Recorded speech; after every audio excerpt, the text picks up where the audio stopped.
even though we're in the gray, rainy days of fall and winter, it's not too late to add something to your garden or enjoy your garden in the wintertime. I'm with Deb from Cornell Farm, and Deb, you really picked out a great selection for us. Oh, I'm so excited. Everybody should have something to look forward to in winter. Oh, true, a lot of people, maybe the gray days get them down, but let me tell you, get out there, come down, get yourself some fragrance for winter and flowers. Yeah, and you know, I didn't realize that the camellias have a fragrance. You have to go close, Oh, but yeah. how beautiful. Oh my gosh. All the Sasanqua camellias, those are the ones that bloom in the late fall and early winter, have a lovely fragrance. And they are very prolific bloomers. As you can see, you can get them in like a tree form, or you can get them espaliered. It doesn't have to be some bush. It's not just your old grandma's camellia anymore. Right.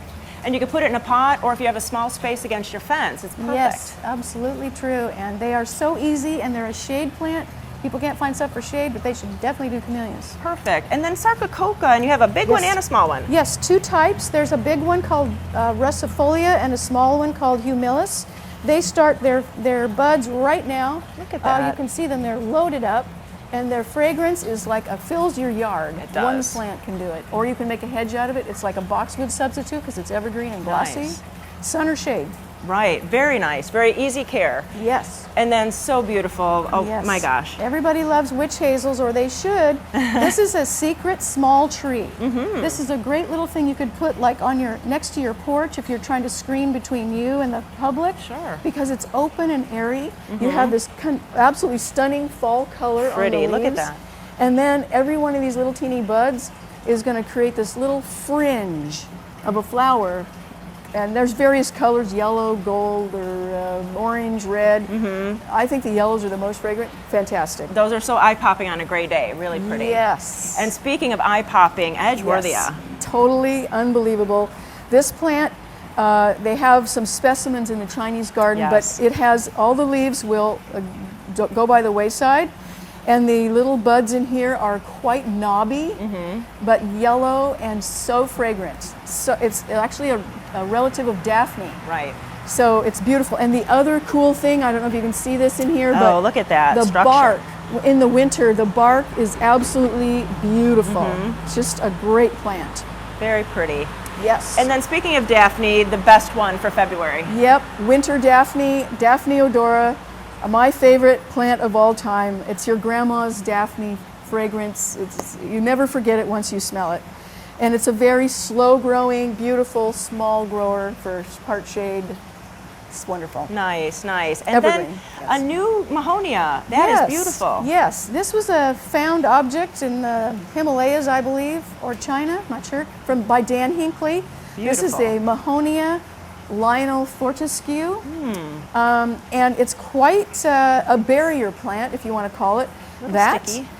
Pointy, but it has these incredible, tall, fragrant yellow blooms. They're beautiful. Going into March, around in there, and it's a statement kind of thing because it's 5 to 7 feet tall. But a focal point in the back of the garden from the kitchen or the dining room, how beautiful. Yes, Very pretty. absolutely true. Evergreen. And then Skimmia. People should know Skimmia. This is the best in the shade or part shade, but this is the male version, and the white flowers that come on are very fragrant, or well, not like jasmine, but I mean in the winter you definitely will notice it. Yeah, it's a very, very nice, just a great small grower. And a long bloom time. Yes. Again, yeah. Very months. nice. Yeah. And then this plant, I think it's so underused for containers or landscape. Yes, a lot of people do not know this plant. This is called Azara Microphylla.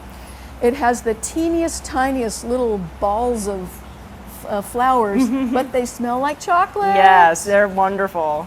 So you know what? If you want a chocolate fix for no money, just buy this and enjoy it for years and years. No calories. That's right. Perfect. Yeah. And then a cousin to that, Azara. Yes, this is another Azara called a sawtooth Azara, but it is probably a little more showy with the flowers, but maybe not as fragrant. And it's also a much larger grower. This can be 10 feet, 7 feet tall, quite large. Wow, but beautiful. But another statement. Yeah.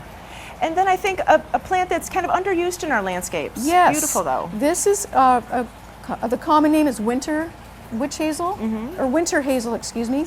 So this one is spicata, Corylopsis spicata, And what's beautiful about this, because it's another one of those part shade plants, is a great fall color change, but then little bells hanging off in the spring, kind of soft yellow.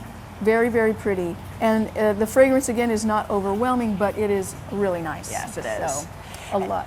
And Deb, I would think that this is only a small portion of plants that would be beautiful, fragrant for this time of year. Yeah. There's a lot of other ones that we didn't have time to show you today, but get out there, get yourself a fix, a fragrance fix.